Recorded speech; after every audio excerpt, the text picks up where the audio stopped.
बुधनी विजयपुर उपचुनाव को लेकर मंथन लगातार जारी है। कांग्रेस आज भी ग्राउंड जीरो पर मंथन करेगी प्रत्याशियों के चयन के लिए और स्थानीय स्तर पर प्रत्याशी चयन पर फोकस है कि स्थानीय हो उम्मीदवार जो भी चुनाव लड़े, ताकि स्थानीय लोगों से उसका कनेक्ट, उसका संपर्क बना रहे। और ये उपचुनाव कांग्रेस पार्टी के संगठन के लिहाज से एक बूस्ट का काम करेगा यदि कांग्रेस पार्टी अपना प्रभाव दिखा पाती है।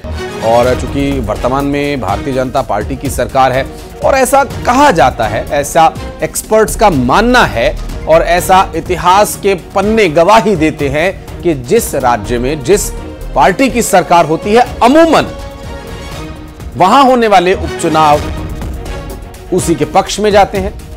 और इसके पीछे एक बहुत बड़ा साइकोलॉजिकल जो रीजन है, जो मनोवैज्ञानिक कारण है, वो लोगों में यही होता है कि अगर सरकार का चुना हुआ सरकार का पार्टी का व्यक्ति चुनकर हम भेजेंगे तो वो ज्यादा बेहतर तरीके से हमारा काम कर पाएगा, बजाय इसके कि वो विपक्षी दल के किसी नेता को चुने। लेकिन ये कई बार भ्रम टूटे भी हैं। बात करेंगे, हमारे सहयोगी वासु चौरे भी इस वक्त हमारे साथ मौजूद हैं। वासु, बुधनी और विजयपुर ये दो महत्वपूर्ण सीट है। विजयपुर सीट इसलिए महत्वपूर्ण है क्योंकि वहां से कांग्रेस पार्टी के ही एक नेता अब बीजेपी के नेता के तौर पर चुनाव लड़ेंगे, और बुधनी चूंकि शिवराज सिंह चौहान का क्षेत्र है, अगर कांग्रेस यहां पर जीतती है तो वो अपना साख बचा पाएगी, धाक जमा पाएगी। इस बारे में जरूर कांग्रेस पार्टी विचार कर रही होगी। अभी क्या तैयारियां चल रही ग्राउंड पर? बिल्कुल, देखिए आपने ठीक कहा आशीष, और एक बड़ा अपडेट मैं दे दूं। आज संभवतः मध्य प्रदेश में जो दो उपचुनाव होने हैं, बुधनी और विजयपुर, उनकी घोषणा जो है वो हो सकती है, क्योंकि महाराष्ट्र और झारखंड के चुनाव के साथ लगातार ये बात सामने आ रही थी कि मध्य प्रदेश में भी चुनाव डिक्लेयर हो जाएंगे।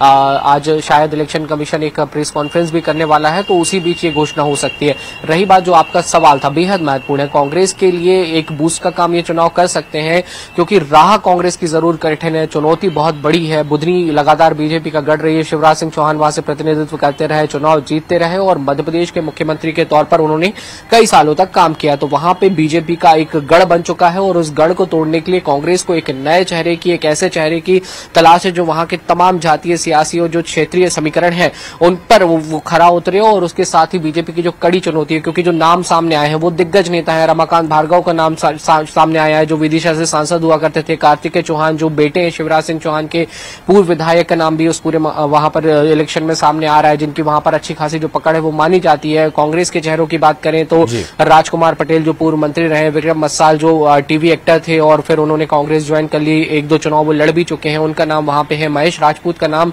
भी है, एक नया चेहरा वो हो सकते हैं। इसके अलावा कुछ और नेता हैं जो वहां से दावेदारी कर रहे हैं। विजयपुर कांग्रेस के बड़े नेता थे रामनिवास रावत, जो कार्यकारी प्रदेश अध्यक्ष भी थे, उन्होंने लोकसभा चुनाव में कांग्रेस का दामन छोड़ दिया, बीजेपी में वो चले गए। तो उनके साथ वहां का कैडर भी जो है कांग्रेस पार्टी का, जो वहां के कार्यकर्ता थे, पदाधिकारी थे, उन्होंने भी बीजेपी का दामन थाम लिया। तो वहां पर कांग्रेस को एक बार फिर से अपना संगठन रिबिल्ड करना है, और न सिर्फ रिबिल्ड करना है बल्कि वहां पे रामनिवास रावत के सामने जो बीजेपी के टिकट पे उम्मीदवार होंगे, एक बड़े चेहरे को वहां पे, एक नए चेहरे को वहां पे उतारने की भी कांग्रेस को जरूरत होगी, ताकि वहां पे कड़ी टक्कर दे सके। कांग्रेस की नई टीम यानी कि जीतू पटवारी जो प्रदेश अध्यक्ष बने विधानसभा चुनाव में करारी हार के बाद, उनकी अगुवाई में कांग्रेस को अब भी पहली जीत की तलाश है। पूरे 29 लोकसभा चुनाव आपने देखे, कांग्रेस का मध्य प्रदेश में सुपड़ा साफ हो गया।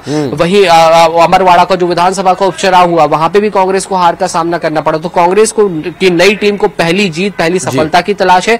तो वहीं बीजेपी ये कोशिश करेगी कि जो जीत का सिलसिला चला आ रहा है वो लगातार इन उपचुनावों में भी बना रहा है। जी, स्वाभाविक है। और निश्चित रूप से ये जो परिस्थितियां बन रही हैं, आगे ये क्या कोई बदलाव लेकर आती हैं वासु, या फिर ये यथावत बनी रहेंगी? ग्राउंड पर क्या स्थिति रहेगी, ये सब जानने के लिए हम समय समय पर आपसे संपर्क करते रहेंगे। बहुत बहुत शुक्रिया आपका वासु, इस पूरे मामले पर जानकारी हमारे दर्शकों तक पहुंचाने के लिए।